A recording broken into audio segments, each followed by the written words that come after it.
बच्चों, आज की वीडियो में मैं आपकी मैथ्स की जो बेसिक चीज़ें हैं उसको क्लियर करने वाला हूँ, जिसमें जो साइन का है वो बड़ा कन्फ्यूज़न क्रिएट करता है। तो वो सब जब भी सही हो सकता है जब आपको मल्टीप्लाई की जो साइन है वो क्लियर होने चाहिए, क्योंकि एडिशन और सब्सट्रैक्शन में अक्सर जो हैं इंटीजर्स के साइन आपस में टकराते हैं। तो वहाँ पे सबसे पहले उसमें एडिशन और सब्सट्रैक्शन में मल्टीप्लाई वाला भी रूल इन्वॉल्व होता है। तो अगर सबसे पहले मल्टीप्लाई वाला रूल अगर आपका क्लियर है तो आप एडिशन और सब्सट्रैक्शन वाला रूल भी क्लियर कर पाएंगे। तो सबसे पहले आपको साइन मल्टीप्लाई वाले जो हैं वो क्लियर होने चाहिए।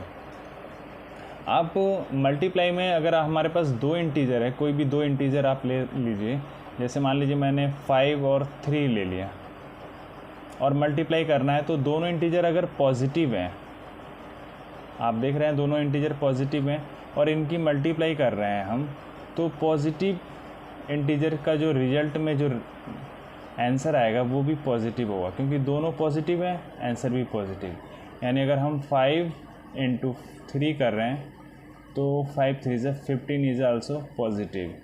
दोनों पॉजिटिव, रिजल्ट पॉजिटिव। क्लियर। अगला रूल है, अगर मल्टीप्लाई में एक डिजिट नेगेटिव हो जाए, यानी -5 और इंटू 3, उस कंडीशंस में क्या होगा? तो अगर हम साइन को देखें कि एक नेगेटिव हो रहा है और उसकी मल्टीप्लाई एक पॉजिटिव हो रहा है, तो क्या आना चाहिए साइन?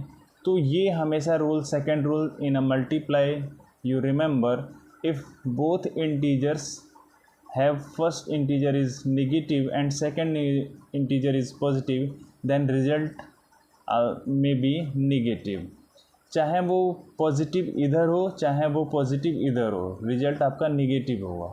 जैसे अगर मैं कहूँ कि प्लस इधर ले लेते हैं और इनटू माइनस इधर कर देते हैं, तो भी आंसर किस में आएगा? निगेटिव में आएगा। एग्जांपल देखते हैं, जैसे ऊपर हमारे दो इंटीजर थे, इसको सॉल्व कर लेते हैं। तो आप देख पाएंगे कि हमारा इधर नेगेटिव -5 और इधर पॉजिटिव, तो उस कंडीशंस में 5 3 = 15 और आंसर किस में लिखना है आपने? नेगेटिव में। अगर इसको ऐसे कर लें 3 × -5, यानी उस कंडीशंस में जो सेकंड वाली कंडीशन है उसमें ला दिया, पहले इधर हमने पॉजिटिव कर दिया और इधर नेगेटिव कर दिया, तो भी आपका आंसर जो है वो किस में आएगा? -15।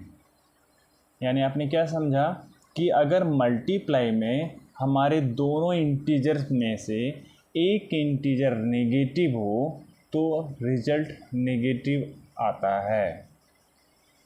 अगला जो रूल है, अगर हमारे दोनों इंटीजर नेगेटिव हों और फिर आप उसकी मल्टीप्लाई कर रहे हैं, तो जो रिजल्ट है वो पॉजिटिव होता है। यही कन्फ्यूज़न क्रिएटेड है, वो आगे क्लियर करूँगा, अभी मैं यहाँ नहीं बोलूँगा, बस बता रहा हूँ कि ये कन्फ्यूज़न क्रिएटेड है, इसको आप अच्छी तरह से समझ लीजिए। मल्टीप्लाई में अगर दोनों इंटीजर नेगेटिव हैं तो रिज़ल्ट पॉजिटिव होगा। जैसे मैंने कहा -3 और into -5, then answer will be positive 15। 3 5 = 15, इसके आगे पॉजिटिव रहेगा। समझ गए? 3 रूल हैं, ये तीनों रूल को आपको ध्यान में रखना है। अब हम जो हैं एडिशन और सब्सट्रैक्शन दोनों एक ही चीज़ है। कहीं कहीं पे एडिशन सब्सट्रैक्शन में बदल जाता है और कहीं कहीं सब्सट्रैक्शन एडिशन में बदल जाता है। क्योंकि ऐसा होता क्यों है? क्योंकि उनके जो साइन हैं आपस में टकराते हैं और टकरा करके उसमें रूल मल्टीप्लाई वाला लग जाता है, और उस कंडीशंस में कहीं पे प्लस माइनस होता है तो वहाँ पे वो माइनस हो जाते हैं, प्लस माइनस है तो माइनस हो जाते हैं। और कहीं पे अगर जहाँ प्लस प्लस है तो उसमें कोई दिक्कत नहीं, वहाँ तो प्लस में ही रहेगा। लेकिन कहाँ जहाँ पे माइनस माइनस है वहाँ पे भी दिक्कत हो जाती है। अगर माइनस माइनस आपस में टकराते हैं तो वहाँ पे प्लस हो जाता है। तो ये साइन मल्टीप्लाई वाला तो सिंपल नॉर्मल साइन है, अगर ये आपस में टकरा रहे हैं तो जो चेंजिंग है वो होनी है। लेकिन एडिशंस में मल्टीप्लाई भी इन्वॉल्व हो जाता है और यही जो है कन्फ्यूज़न क्रिएट करता है। एक बार फिर से बोल रहा हूँ, एडिशन और सब्सट्रैक्शन में मल्टीप्लाई वाला रूल भी इन्वॉल्व हो जाता है। और मल्टीप्लाई के जो रूल हैं उसमें सिर्फ जो रूल मैंने अभी आपको बताया ये रूल इन्वॉल्व रहते हैं। अब एडिशन में हमें वही काम करना है कि एडिशंस की जो हमने दो इंटीजर लिए, अगर हमारे दोनों इंटीजर पॉजिटिव हैं, 5 और 3 दो इंटीजर लिए और दोनों पॉजिटिव हैं और इनको हमें क्या करना है, एडिशन। तो एडिशन कैसे करते हैं, ऐसे ही तो करते हैं, 5 और प्लस एडिशन यानी एडिशन करना है और 3। अब अगर हम इनके साइन भी इनके साथ लगाएं तो देखिए साइन यहाँ पे है और फिर ये वाला जो नंबर है वो साइन के साथ लिखें, चूँकि ये प्लस है तो हमें प्लस का साइन लगाने की ज़रूरत नहीं है। अगर मान लीजिए मैं इसका साइन लगा के इसके आगे प्लस लगाने की ज़रूरत नहीं है क्योंकि ये तो साइन प्लस है, ये इसके आगे लगाना, मान लीजिए मैंने लगा दिया प्लस का 3। अब हमें इन दोनों को एडिशन करना है, तो अब पहले इसका प्लस और इसका प्लस आपस में टकराएगा और we know very well in a multiply conditions में प्लस प्लस क्या होता है, प्लस होता है। तो ये दो साइन आपस में जब आपस में टकराएंगे तो प्लस और फिर एक सिंगल प्लस निकल के आ गया।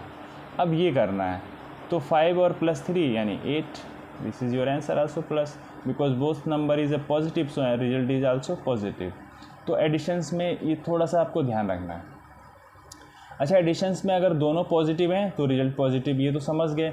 लेकिन अगर एक नेगेटिव हो, मान लीजिए 5 और इधर वाले को हम नेगेटिव कर लेते हैं, पहले ये ले लेते हैं नेगेटिव, यानी अगर एडिशंस में एक पॉजिटिव है और हमें एडिशन करना है एक नेगेटिव है, तो उस कंडीशंस में रिजल्ट क्या होगा, इसको थोड़ा समझना पड़ेगा। देखिए अब हमें पहले लिखने का तरीका देख लीजिए। इसे हम लिखेंगे 5 और प्लस हमें लिखना है -3। यही तो हमें एडिशन करना ना, 5 में एडिशन करना है -3, अब एडिशन करना। अब आप देखिए कि यहाँ पे ये साइन और ये साइन आपस में मिलेंगे तो इनके बीच में मल्टीप्लाई वाला रूल है, यानी पॉजिटिव और नेगेटिव में क्या हो जाता है, पॉजिटिव और नेगेटिव जब आप मिलेंगे तो इधर तो 5 हो गया, 5 और ये पॉजिटिव और नेगेटिव मिल करके रिजल्ट नेगेटिव हो जाता है। पॉजिटिव नेगेटिव नेगेटिव, चाहे नेगेटिव पॉजिटिव नेगेटिव, ये आपको याद रखना है। तो पॉजिटिव और नेगेटिव मिलकर के नेगेटिव हो गया और यहाँ पे हो गया 3। अब आप देखिए, अब ये जो 3 है नेगेटिव है और ऑलरेडी नेगेटिव था ही, लेकिन ये जो हमें एडिशन के कारण चूँकि हमें प्लस करना था और यहाँ पे अब नेगेटिव हो गया क्योंकि इसका साइन नेगेटिव है और हमें एडिशन करना था और इसका साइन नेगेटिव है, इसलिए वो एडिशन हट कर अब यहाँ पे नेगेटिव हो गया, क्योंकि पॉजिटिव और नेगेटिव मिलकर के क्या हो जाता है, नेगेटिव हो जाता है। यही डाउटफुल है बच्चों यहाँ पे। अब देखो 5 में से चूँकि 5 पॉजिटिव है और 3 नेगेटिव है। अब ध्यान से सुनिए कि अगर हमारे दो इंटीजर, एक का साइन पॉजिटिव है और एक का साइन नेगेटिव है, तो जो पॉजिटिव वाला नंबर है और जो नेगेटिव वाला नंबर है, जो नंबर ज़्यादा है उसका साइन रिजल्ट में आएगा। जैसे यहाँ पे पॉजिटिव वाला नंबर ज़्यादा है यानी आंसर पॉजिटिव आएगा और हर हाल में सब्सट्रैक्शन हो जाता है, यानी 5 में से ज़्यादा वाले नंबर में से छोटा वाला नंबर सब्सट्रैक्ट हो जाता है, यानी 5 में से 3 गया 2, आंसर 2 हो जाएगा। क्योंकि 5 पॉजिटिव है तो आंसर भी पॉजिटिव होगा। अच्छा, इसको इधर बड़ा करके देखते हैं। अब देखिए, अगर मान लीजिए ऐसा हो कि 3 और -5 इधर ऐसा आ गया, या हम ऐसा भी कह सकते हैं कि हमने एक इंटीजर 3 ले लिया, दूसरा -5 है, ये दो इंटीजर हैं, तो अब इसका एडिशन करना, तो इसे पूरा करके देखते हैं। तो 3 और प्लस एडिशन करना है -5, इन्हीं ऐसे ही तो करना है। अब आपको बताना है रिजल्ट क्या आएगा। तो यहाँ पे चूँकि दो साइन आपस में टकरा रहे हैं तो इनके बीच में साइन किसका है, मल्टीप्लाई, तो पॉजिटिव नेगेटिव आल्सो नेगेटिव, यानी ये हो गया 3 और -5।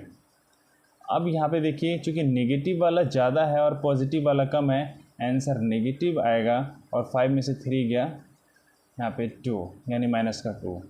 तो आपने थोड़ा सा चेंजिंग में देखो, रिजल्ट यहाँ पे पॉजिटिव था, यहाँ पे नेगेटिव हो गया। इस चीज़ को समझना पड़ेगा, यानी अगर इंटीजर पॉजिटिव बड़ा है, नेगेटिव इंटीजर छोटा है तो रिजल्ट पॉजिटिव।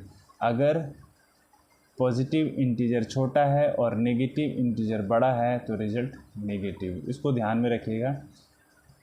अगला जो रूल है एडिशंस में, अगर दोनों इंटीजर नेगेटिव हो जाएं उस कंडीशंस में क्या होगा, जैसे -5 और -3 ये दो इंटीजर हैं और इनको हमें क्या करना है, एडिशन जोड़ना है।